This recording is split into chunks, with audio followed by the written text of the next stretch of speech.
우리 주간에서 예배드리는 그 심려성교라고 그러는데 10이라는 숫자가 생각이 났어요. 더 많이 설명하면 시험 드는 사람이 있을까 봐 제가 못 알아들었으면 감사합니다. 그렇게 되기를 바랍니다. 양궁할 때 그 한가운데를 꽉 맞히는 걸 10점 10 그러잖아요. 이렇게 말했는데 못 알아들으면 어쩔 수 없습니다. 뭐 그거는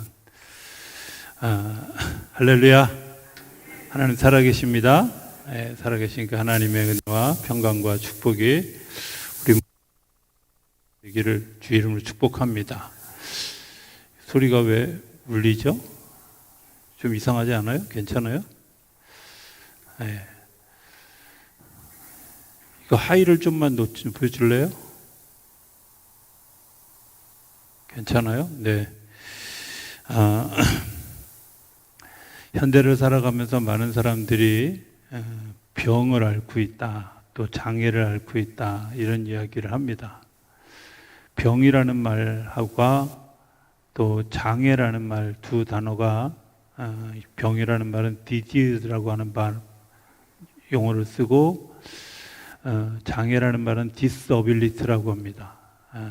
디지즈라고 하는 말은 병이 진행되어져 가고 있고, 진행되어져 간다는 말은 고칠 수 있고 또 더 나빠질 수 있다. 이게 병인 반면에 장애는 disability입니다. 그러니까 능력이 없는 거예요. 더 이상 진행되어지지 않고 끝난 상황을 이야기해요. 그래서 가끔은 여러 장애들을 설명하면서 이게 장애 증상입니다 라고 이야기할 때 되게 마음이 좋지 않은 때가 있어요. 대표적으로 한 4가지 정도의 장애 증상을 사회가 얘기하죠. 일단 하나가 우리가 이제 불안 장애 증상 이런 얘기를 합니다. 불안하다고 하는 거 누구나 다 염려합니다. 그렇죠? 근심합니다. 그런데 그것을 이겨가는 싸움들을 하죠. 그런데 어느 순간에 지나가면 내가 나를 통제하지 못할 만큼 불안감에 쌓여져 가서 더 이상 극복하지 못하는 그런 그 불안함을 가져가게 하는 거죠. 나는 뭘 해도 안 돼. 나는 뭘 해도 이것밖에 안 돼. 뭐 이런 등등의 생각을 하고 자기를 포기해버리는 그런 증상, 그것을 소위 불안장애 증상이다. 이렇게 이야기를 합니다. 또 한편으로는 공포장애라는 것이 있습니다. 공포라는 말은 아직 일어나지 않은 일을 일어난 것처럼 생각하는 거예요. 저는 한국 사람들이 적어도 이 공포장애만큼은 다 이긴 사람들이라고 생각해요. 왜냐하면 외국에 나가서 혹은 외국 분들하고 만나서 얘기해 보면 제가 한국에서 왔다 이렇게 얘기하면 뭐라 그러냐면 그 무서운 데서 어떻게 살아요? 그냥 위에서 그렇게 막 윗동네에서 그렇게 막 원자탄 실험을 하고 미사일을 그렇게 쏴대는 그런 거기서 어떻게 사냐고. 잘 사는 거 보면 우리나라는 적어도 공포 장애는 없는 것 같아요. 그러나 생각해 보면 우리 안에 일어나지 않은 일, 아니 생각해 보면 일어날 수 없는 일을 걱정하죠. 나는 그런 걱정 하나도 안 합니다 라고 하는 사람 때문에 제가 이 이야기를 굳이 하면 이런 거예요. 자녀가 늦게 들어오거나 남편이 오거나 아내가 늦게 들어오면 10시부터 머리가 이상하게 돌아가잖아요. 그죠? 시간이 늦어지면 늦어질수록 안 일어난 일이에요. 뭐 나중에는 새벽 2시에도 안 들어오면 온갖 병원에 또 다 전화하잖아. 그렇죠? 일어나지 않은 일. 그걸 공포장애라고 그래요. 또 비슷한 단어가 있는데 공황장애라는 게 있습니다. 이 공황장애는 죽을까 봐 두려워하는 거죠. 죽을까 하노라 하는 겁니다. 여러분 생각해 보면 그것처럼 어리석은 일이 없다고 생각해요. 여러분들 우리가 몇 번 죽을 것 같아요? 한 번밖에 안 죽어요. 또 내가 염려한다고 해서, 내가 조심한다고 해서 죽을 사람이 안 죽고 안 죽을 사람이 살아나지 않아요. 생각해 보면 죽음이라고 하는 건 하나님의 손 안에 달려 있는 거예요. 근데 그걸 내가 어찌할 수 있다고 생각하고 그것 때문에 공포에 떨고 있고 그것 때문에 불안해하는 것, 그 공황장애죠. 무간달 간다고 하니까 많은 분들이 그 위험한 데를 왜 가느냐고. 아니, 뭐가 위험해? 거기 사람 사는데. 그죠? 사람 다 살아요. 예. 제가 감사하는 건요, 말라리아 걸리면 어떻게 하느냐고. 네, 제가 갔던 그 선교사님은 말라리아에 32번 걸렸대요. 예, 보통 한 번 걸리면 다 죽는데 이분은 32번 31번까지는 내가 견딜 수 있겠다. 또 하나는 제가 연천이, 제 두 번째 목회지였는데 연천이 우리나라 대표적인 말라리아 위험 지역이에요.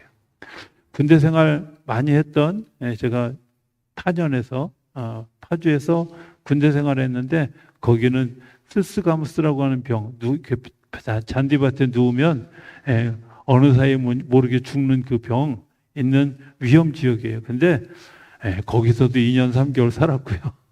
또 7년도 살았어요. 생각해 보면 하나님의 손 안에 있는 거죠. 공황장애라고 하는 것 어리석은요. 또 하나는 강박장애라는 게 있습니다. 혹시 이런 분 없으세요? 엘리베이터 타고 집에서 내려왔는데 내가 문을 안 잠갔나?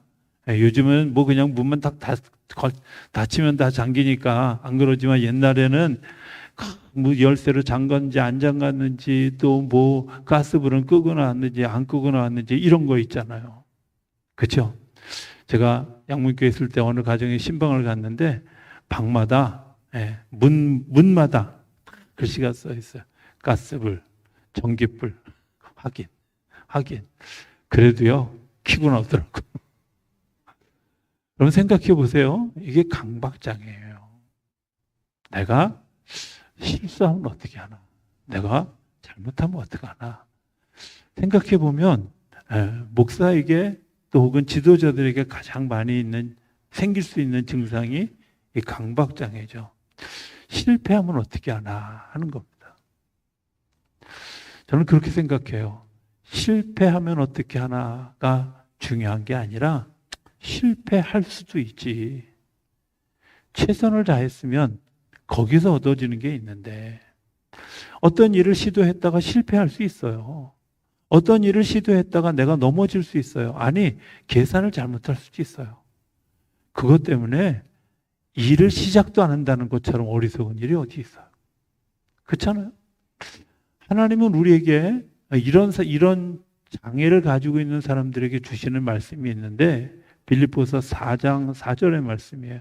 너희 안에 평강이, 하나님의 평강이 너희 안에 있도록 이야기하시는. 여러분들, 평강이라는 말은 하나님으로부터 주어지는 거예요.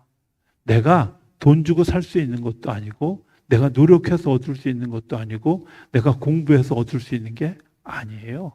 이거는 철저하게 하나님이 주시는 거예요. 이것을 싸워서 뺏을 수 있다면 얼마든지 뺏겠어요. 그러나 돈은 노력하면 얻을 수 있어요.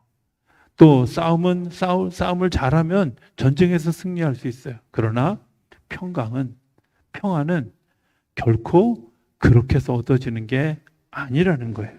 그럼에도 불구하고 하나님은 우리에게 이야기하셔요. 하나님의 평강이 우리의 마음과 생각을 지키시리라.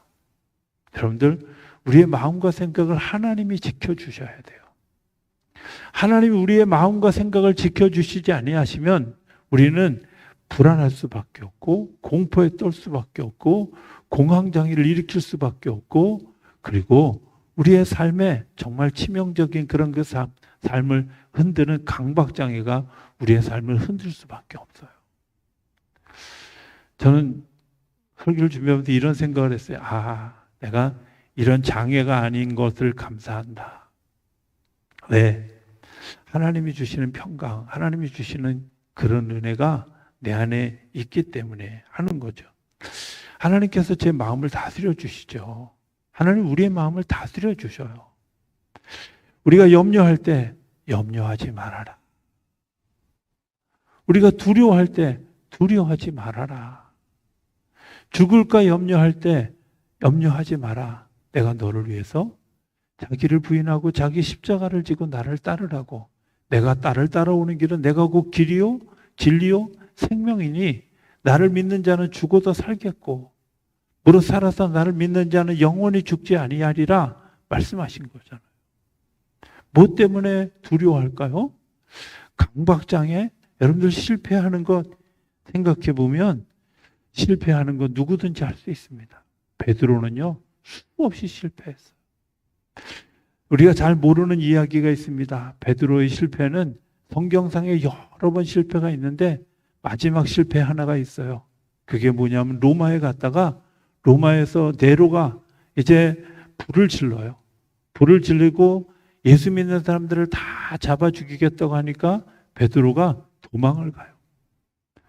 그 성을 나와서 막 도망가는데 길에서 예수님을 만났어요.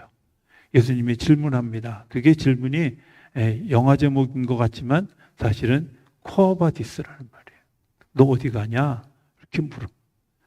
그 길에서 돌이켜 다시 로마로 들어가 로마에서 순교하게 되어지는데 십자가에 그냥 달리는 게 아니라 거꾸로 매달려 죽는 순교를 해요. 마지막까지 실패자였어요. 마지막까지 도망자였어요. 마지막까지 자기의 삶을 컨트롤할 수 없는 자였어요. 그러나 하나님은 그를 책망하지 않으시고 예수님은 그를 수제자로 세우시고 예수님이 그를 믿음의 사람으로 세워가셨다는 거예요. 두려워할 이유가 하나도 없는 거죠. 우리가 이제 걱정하는 것 하나는 전쟁하는 겁니다. 그죠? 전쟁. 전쟁이라니까 막 커다란 뭐 이스라엘과 이란의 전쟁이라든지 우크라이나와 러시아의 전쟁이라든지 아직 일어나지 않은 여러 가지 전쟁을 얘기하기 쉽지만 사실 생각해 보면 옆집 아저씨하고 싸우는 것도 전쟁이고요. 집에서 부부끼리 싸우는 것도 전쟁이잖아요. 그런데 이 전쟁의 심리학에 보면 이런 게 있어요. 하나는 과시하고 싶은 거죠. 내가 힘이 세. 내가 승자야. 이런 거죠. 여러분들 전쟁을 그치게 하는 법은 간단합니다. 내가 졌어. 이러면 되는 거죠. 꼭 이기려고 하니까 전쟁이 커지는 거예요. 이기려고 하니까 온갖 무기를 다 동원하는 거예요. 이기려고 하니까 상대방의 약점을 다 끄집어내는 거예요. 전쟁은 과시하려고 하는 심리학이 있어요. 두 번째는 내 있는 것을 뺏기지 않으려는 거죠. 내가 가지고 있는 고만한 자유, 고만한 일들, 그것을 뺏기기 싫어서 두려워서 전쟁을 한다고 해요. 세 번째는 나를 특별하게 생각하는 교만함이 있어요. 나는 특별한 존재야. 이렇게 멸시받으면 안 돼. 이렇게 천대받으면 안 돼. 나를 이렇게 무시해도 돼? 아니요. 그런 것 때문에. 오늘 성경에 나타난 지금 에스더와 모르드게가 겪고 있는 그리고 유대 백성들이 겪고 있는 그런 일들 그 영적 전쟁의 한가운데 서 있어요. 그 영적 전쟁에 어떤 일들이 일어났느냐?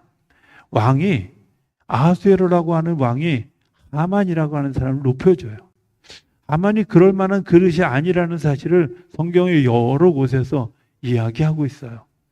그런데 그 하만을 높여줘요. 저는 가끔 성경을 읽으면서 이런 생각을 해요. 아니, 왜 악인이 이렇게 잘 될까? 하만 같은 사람이 왜 이렇게 높은 지위에 올라가서 왜 그렇게 흉측한 계획들을 세울까 하는 생각을 종종 해요. 그런데 여러분 생각해 보면요. 하나님은 그런 사람들을 악하게 대적해서 이기려고 하지 않고 그런 사람들을 교만하고 꼭대기까지 올라가도록 내버려 두셔요. 교만의 극치에 갈 때까지 내버려 두셔요. 참 놀라운 일이죠. 참 신기하다 이런 생각을 해요. 어쨌든 하만이라는 사람이 높은 위치에 있는데 모르드게가 인사를 안 해요. 자, 여러분들 이 일이 큰 일입니까? 내가 인사 못 받는 게 큰 일이에요? 아니 인사 안 할 수도 있지. 여러 이유로 인사 안 할 수도 있잖아요. 그런데 있잖아요. 그것 때문에 하만이 마음이 요동치기 시작했어요. 평강이 없는 거죠. 내가 특별한 사람인데 교만함이 자기를 힘들게 해요. 장애 증상이 나타나기 시작했어요. 그리고 자기를 과시하려고 하다 보니까 거짓말을 하죠. 뭐라 그래요? 모르드게 한 사람인데 이 민족이 나를 멸시하는 것처럼 이 민족을 치워버려야 내가 대접을 받는 것처럼 생각하게 돼요. 역사에 이런 사람이 또 하나 있어요. 히틀러라고 하는 사람이에요. 요즘에 제가 피터 드러거라고 하는 분의 이제 그 책들을 아주 맘먹고 그분이 쓴 42권의 책을 다 읽자고 작정하고 지금 책을 읽어가고 있는데, 피터 드러거라는 사람이 도대체 어떤 생각을 가지고 어떤 사상을 가지고 살았을까, 그 뒷배경을 제가 공부하다 보니까 되게 재밌는 사실 하나를 발견하게 됐어요. 이분이 오스트리아 사람이에요. 미국의 일대학에서 강의를 하긴 하셨지만 이분이 오스트리아에서 태어났고요. 어머니는 의과대학 출신이고 아버지는 경제학자였어요. 그래서 굉장히 아는 사람들이 많았던 거예요. 20살에 독일로 건너가서 20살에 독일에서 학교에서 강사 또 신문 사설 이런 것들을 쓰는데 그 당시에 히틀러라고 하는 사람이 집권하게 되어졌다. 이 피터 드러거가 그 일에 대해서 위험성을 경고했어요. 근데 그 이야기가 잘 먹혀들지 않죠. 원래 역사라는 게 그래요. 먹혀들지 않죠. 그리고 적당히 피난 때가 되어져서 이 히틀러가 정권을 잡을 즈음에 오스트리아로 다시 오스트리아에서 미국으로 망명해서 도망하게 돼요. 자, 그 히틀러라는 사람이 어떤 사람이었을까? 히틀러의 생각 속에는 이런 게 있어요. 자기가 가지고 있는 게르만 민족이라는 사람들은 독일 사람들이죠. 이 게르만 민족은 굉장히 두뇌가 우수하다고 생각했어요. 근데 자라면서 보니까 우리보다 우수한 놈들이 또 있어. 그게 누구야? 주디시, 유대인들이에요. 그래서 히틀러가 정권을 잡으면서 제일 먼저 제1차 세계대전을 일으키면서 제일 먼저 생각한 얘기 뭐냐? 내가 이 땅에 유대인들을 다 죽여서 우리 게르만 민족의 우수성을 드러내겠다. 그래서 600만 명을 죽여요.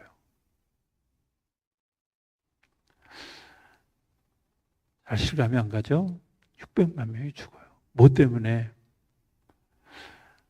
한 사람이 가지고 있는 자기 과시와 교만함이, 잘못된 생각이 600만 명의 사람들을 죽여요.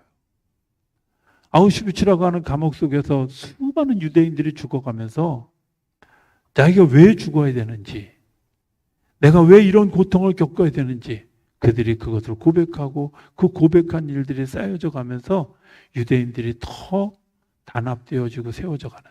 그런데 더 놀라운 건 유대인들을 그렇게 잔혹하게 죽이는 히틀러의 목에 십자가 목걸이가 걸려 있었다는 거예요. 유대인들이 예수 안 믿는 이유가 있어요. 왜 안 믿는지 아세요? 여러분들 십자가 목걸이 걸고 유대인들을 학살했던 그 일, 그들이 예수 믿을 수 있을까요? 그런데 예루살렘에 가면 특별한 어떤 부류의 사람들은 예수를 믿는 사람들이 있어요. 그게 누구냐면 폴란드에서 온 유대인들이에요.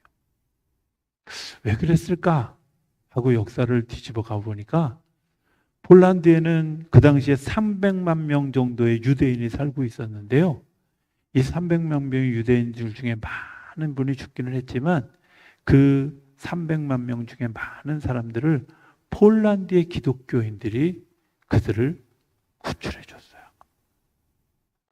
우리가 잘 아는 안느 이야기도 그 이야기 중에 하나예요. 유대인들을 살려주는 거예요. 유대인들을 도와주는 거예요. 그래서 자기들이 예수를 믿기죠.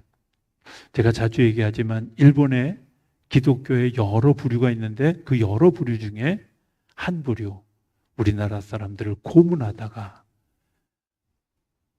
그 예수 믿는다고 고문하고 신사 참배하지 않는다고 고문하고 고문하다가 그 고문하던 간수들이 그렇게 영광스럽게 죽어가는 믿음의 사람들을 보고 내가 예수를 믿게 되어졌던 거예요. 역사의 아이러니 되게 놀랍죠? 여러분들, 그런데 이런 일들이 어떻게 일어날 수 있을까? 오늘 본문에는 모르드게가 이 일에 대해서 항의하거나 따지거나 그것에 대해서 저항하거나 촛불 시위를 하거나 혹은 광화문에 나가서 태극기를 흔들거나 이러지 않았다는 거예요. 뭐 했을까요? 오늘 본문 3절에는 이렇게 얘기해요.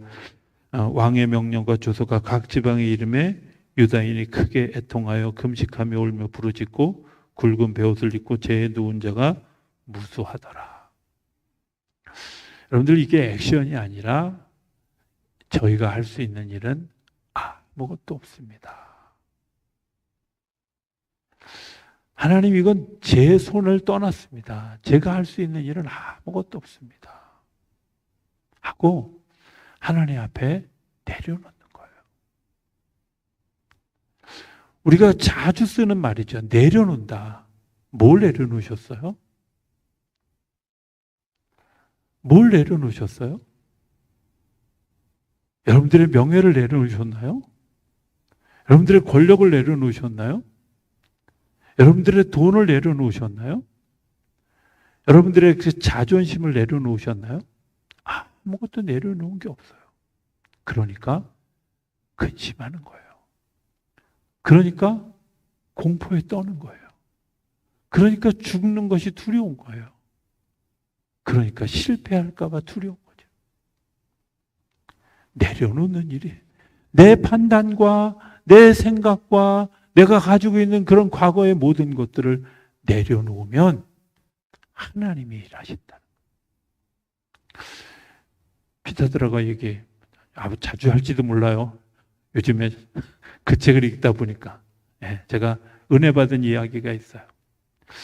자기 책상에는 컴퓨터가 없대요. 그래서 옛날 사람이라 컴퓨터가 없나 보다 그랬는데 아니요. 이분이 이렇게 썼어요. 컴퓨터는 과거의 것들을 정리해서 일목요연하게 볼 수는 있지만 미래를 보는 데는 전혀 필요하지 않은 도구다. 이렇게 이야기하더라고요. 경영자는 미래에 되어질 일들을 보고 그 미래에 되어질 일을 꿈꾸고 훈련해서 그 일을 해가는 사람이지, 과거의 통계를 가지고 내일을 예측하는 사람이 아니에요. 여러분들, 믿음의 사람들은 어떤 사람들이냐면요, 지나간 시간들의 과거의 통계가 내일을 결정한다고 하는 게 아니라 그 믿음의 사건이 내가 내일 또 다른 역사를 하나님이 열어가실 때 그 믿음의 보증이 되어져서 그 믿음의 역사를 내가 앞으로 가는 거예요. 모르드게 처음 겪는 일이에요. 민족들이 죽어갈 일이 처음 겪는 일이에요. 바벨론의 포로로 끌려와서 자기는 나름대로 반란을 일으키려는 사람들을 소개해서 그 사람들이 죽게 하고 왕을 보호하는 일을 했는데 아무런 대접도 받지 못했어요. 아무런 보상도 받지 못했어요. 그런데 이런 일들이 일어날 거라고는 생각도 못했어요. 그런데 모르드게가 하는 일은 뭐예요? 하나님, 어찌하여야 합니까? 제가 철학 맞아서 잘 안 부르는 찬송이 있어요. 천부여 의지 없어서 손 들고 옵니다. 우리 어르신들 그 옛날에 찬송은 꼭 왜 그 천부여 의지 없어서 저 손 들고 옵니다 할 때 꼭 이렇게 손 들고 천부여, 꼭 궁상맞게 왜 이렇게 불렀나 몰라. 나중에 악보를 보니까 그렇게 안 불러도 되는 악보더만. 생각해 보세요. 주님 앞에 내려놓아야 돼요. 울면서 베옷을 입고 통곡하면서 내려놓아야 될 일이죠. 다시 이야기합니다. 에스더가 아니 삼촌 왜 그러세요? 라고 질문했을 거 아니에요. 그러니까 에스더에게 이야기합니다. 유대인들을 죽이려는 조서가 내려졌다. 네가 왕궁에 있고 내 신분을 속인다고 너는 죽지 않을 거라고 생각하지 말아라. 네가 이 일에 믿음으로 나아가야 될 것이다. 우리가 잘 아는 에스더에서의 아주 주제 같은 말씀이죠. 내가 죽으면 죽으리다 하고 공황장애를 극복하는 아주 놀라운 일들을 하게 하죠. 오늘 우리 한번 이런 질문을 좀 해봤으면 좋겠습니다. 정말 내가 내려놓을 것들을 내려놓았는가 하는 겁니다. 하나님이 어떻게 하실 것이다 라고 하는 것이 아니라 사람이 어떻게 할 것이다가 아니라 하나님이 어떻게 할 것인가를 알아야 한다는 거예요. 에스더가 죽으면 죽으리다 라는 말은 아마 이런 거였던 것 같아요. 에스더서 1장에 보면 왕비가 왕의 말을 듣지 않았다고 폐위되고 쫓겨나지요. 그리고 대신해서 에스더가 왕이 됐어요. 그 속에는 많은 대신들이 뭐라 그랬어요? 부인들이 남편의 말을 안 듣는 불행한 사태가 생길 거라고. 여기도 없니? 역시 불안장애와 공포장애가 일어나고 있었잖아요. 근데요, 여러분들 그 일이 트라우마가 되죠. 30일이나 왕이 나를 부르지 않았는데 왕 앞에 나갔다고 왕이 그 귤을 내밀지 않으면 나도 죽을 수 있어. 폐위될 수 있어. 그래서 나온 말이 죽으면 죽으리다. 내 목숨을 내려놓고 내가 가지고 있는 권위를 내려놓고 내가 가지고 있는 지위를 내려놓고 내가 가지고 있는 모든 것을 내려놓을 때 누가 일하셔요? 하나님이 일하셔요. 내가 쥐고 있는 것 때문에 하나님의 걸림돌이에요. 내가 쥐고 있는 것 때문에 하나님이 자유롭게 일하실 수 없어요. 사단이요, 우리를 포로 삼아요.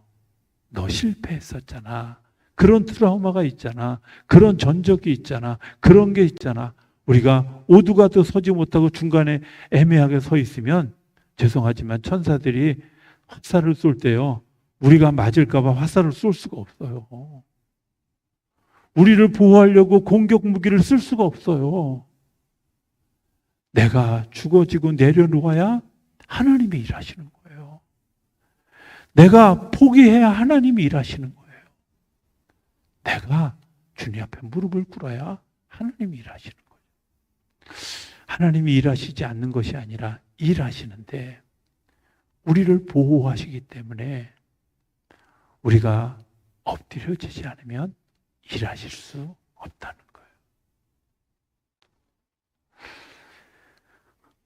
오늘 우리가 기억했으면 좋겠습니다. 어려운 일을 겪습니까? 그렇죠. 또 힘든 일을 겪습니까? 그렇죠. 전쟁과 같은 일을 겪을 수 있습니다. 그런데요, 잘 생각해 보면 그때에도 하나님은 여전히 일하셔요. 그렇죠? 제가 지난 주일인가요? 주일날 아침에 그 김병삼 목사가 그 만나교회 아침에 설교를 듣는데 김병삼 목사 그런 얘기 하더라고요. 그래 하고 동의했어요. 우리가 잘 아는 것처럼 보수 진영에서 나라의 정권 한번 잡았다가 다시 진보 진영에서 다시 보수 진영에서 진보 진영에서 정권을 이렇게 번갈아 갔잖아요. 양쪽에서요 다 저쪽이 정권 잡으면 망한다 그랬어요. 근데 한 16년 지났죠? 아직도 안 망했잖아, 우리나라. 하나님이 일하셔요. 제발요, 자기 편을 향해서 총 쏘는 짓 좀 하지 마세요. 제발 자기 백성을 향해서 총 쏘는 짓 좀 하지 마세요. 내가 면밀하게 조사하는데 우리 교인들이 만약에 페이스북에 내가 진보 입장에서 보수를 욕하고 보수 입장에서 진보를 욕하는 사람, 글 한 번이라도 쓰는 사람이 있으면 웬만하면 다른 교회 가세요 하고 얘기하려고 싶어요. 그러지 마세요. 그거는 그리스도인의 모습이 아니에요. 주님이 일하시는 거예요.